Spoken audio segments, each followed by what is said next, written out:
Last month's wildfire, as we know, killed nearly 100 people and destroyed the town of Lahaina. 6 weeks later, the rest of the world has moved on in a sense. Okay, but we know obviously there's still so much work to do there to help this Hawaiian island recover.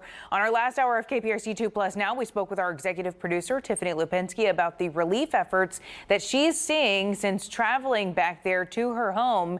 This week, for the first time since the wildfire, Tiffany has made it back there. Yeah, she is joining us live right now to talk about another toll this has taken on the families there, and that is the separation from their pets. Tiffany, good morning to you again. I know this really is it's near and dear to your heart. You're an animal lover, and I remember that the moment that you heard of this wildfire in the newsroom, that was something that really was compelling and emotional for you, and that's the toll this is having on animals on the island. It really is. And, you know, it's about not just the animals, it's about the impact it's having on all of the families who had to flee their homes, a lot of them with literally nothing but the clothes on their backs. They left their homes. In many cases, they weren't able to grab their pets, and they've been worried about their pets among the many other worries that they have right now, because there were, I think, nearly 3,000 buildings burned in the fire. Most of them were homes. And so a lot of people really have been wanting desperately to get back into the burn zone to see if their animals survived. And even now, all these weeks later, most people have not been allowed back into the burn zone.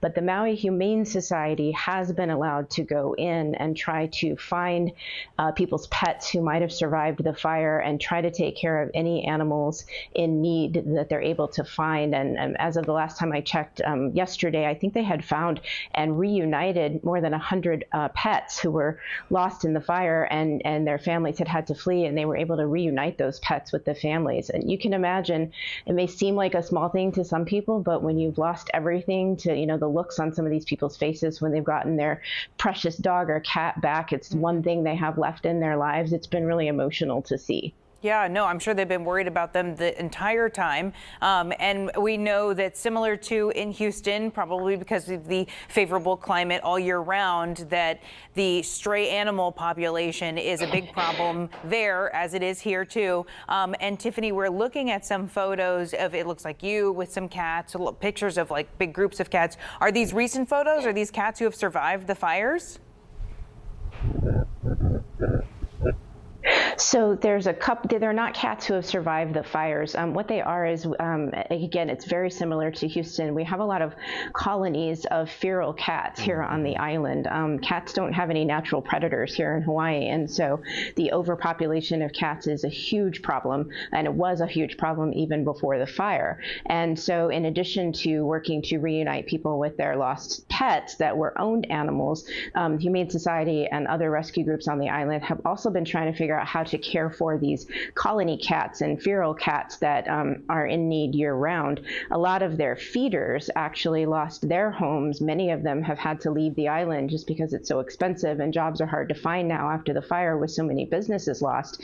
And so I'm in the next door group here in Ka'anapali, which is about 4 miles north of Lahaina, and they're asking almost daily for people to help come and take care of these colony cats who were separate from the fire, but now they have needs as well. And in fact, one of the things we've been doing out here this week is going around and trying to help feed and provide water to those colony cats here in our immediate area of the island. Oh, man. I know, Tiffany, you and I have talked a lot about the cat sanctuary there in Hawaii. I just want to clarify, though, that cat sanctuary is not in Maui, right? Correct. That cat sanctuary is on the island of Lanai. It's called the Lanai Cat Sanctuary, and it's just across the channel from Maui, but it is an enormously popular tourist attraction. When people come to Maui, something I think like 95% of their donations and their activity over at the Lanai Cat Sanctuary comes from tourism to Maui. And so that cat sanctuary houses and takes care of nearly 700 cats. They have a very small full-time staff, and and then they rely on volunteers and donations, mostly from tourists, to keep them operating, to keep the cats healthy and fed year round. And usually the way that people would get over there to that island from Maui to visit the cat sanctuary was to go on a ferry across from the Lanai harbor, or I'm sorry, the Lahaina harbor, over to the cat sanctuary on the island of Lanai. And now, as you know, have you seen of all the video of the wildfire, the Lahaina harbor was destroyed, and ferry service has been extraordinarily limited, and tourism is still shut down to some extent on this side of the island. And so the cat sanctuary over in Lanai is really suffering as well in terms of lack of donations and the money that they need to keep caring for these animals year round. Yeah, so heartbreaking. Tiffany, for people who really aren't familiar with the, geography of Hawaii, how close are you? Have you been able to see areas that have been damaged? Has any of your property been damaged? Our property here in Ka'anapali, none of the properties here actually that a lot of people travel to for vacation were damaged in the fires. And again, we're about 4 miles north of the immediate heart of the burn zone. You can see everything when you drive in from the airport to the west side of Maui. There's a hillside in Lahaina. It kind of slopes down towards the water, and you can absolutely see just sort of the scope of the destruction. I've never seen anything like it. Everything is gone. The trees are gone. The buildings are gone. It just looks like scorched earth. But it's really interesting because it's still a lot like a military zone here. The National Guard is everywhere. They have roadblocks. You cannot get anywhere near by car or on foot into the heart of the burn zone. There's huge roadblocks up everywhere. And so again, like I said at the beginning, even some of the families who their homes are in the burn zone haven't been allowed back in yet. That process is actually not going to start until next week, is what we're hearing. Wow, not until next week. What was the most surprising thing that you've seen since you've been there? Like, are there still people in need of food, in need of supplies? Like, are you still seeing that kind of thing? Or what was it that you've seen that maybe you weren't even expecting?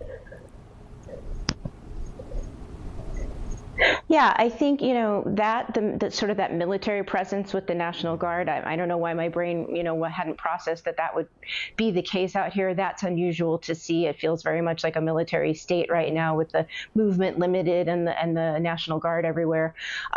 There at the roadblock, one of the things that kind of struck me the most this week so far has been at the roadblock where you cannot get into the heart of Lahaina. There's a traffic sign, and at the base of the traffic light, people had put pictures of their loved ones. And I don't know if they were people who had passed in the fire or people who were still missing in the fire, because there are still a couple of dozen people still unaccounted for.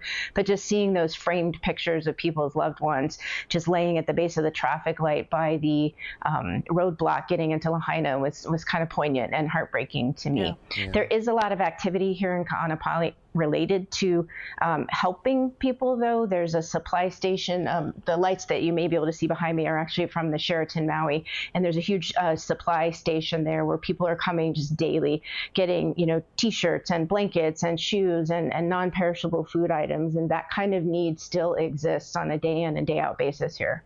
It's been interesting to watch this sense of community from afar. We've seen those examples from videos and pictures. I know last hour, Tiffany, you gave us that perspective, that sense of community being on the ground. I want to bring this conversation back, though, to the animals. I know you were talking about how donations are scarce at this point.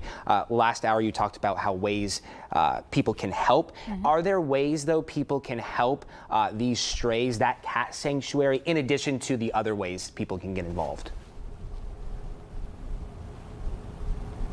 Absolutely. My top two, as an animal lover, my top two places that I would recommend if that's the thing that moves you and a way that you can help. Definitely Maui Humane Society is doing tremendous amount of work here on the island to help in that regard. And we also actually have a link to the Lanai Cat Sanctuary up on our website on Click to Houston, which is also taking donations to try to offset the money that they're losing right now from not having tourists visit there. Yeah. Wow, good information and great perspective that we have from having a producer in our own newsroom able to get out there. And, Tiffany, we are still sending lots of thoughts, prayers, and hopefully people are moved to send help because of everything that you've been able to report for us live this morning or in the middle of the night for you. So thank you again for joining us. We really appreciate it. Go enjoy. My pleasure. Get some Thanks, rest. guys. Get some rest. Tiffany Lipinski live for us from Maui this morning. Tiffany, thank you. And you can read about the cat sanctuary on our website, click2houston.com.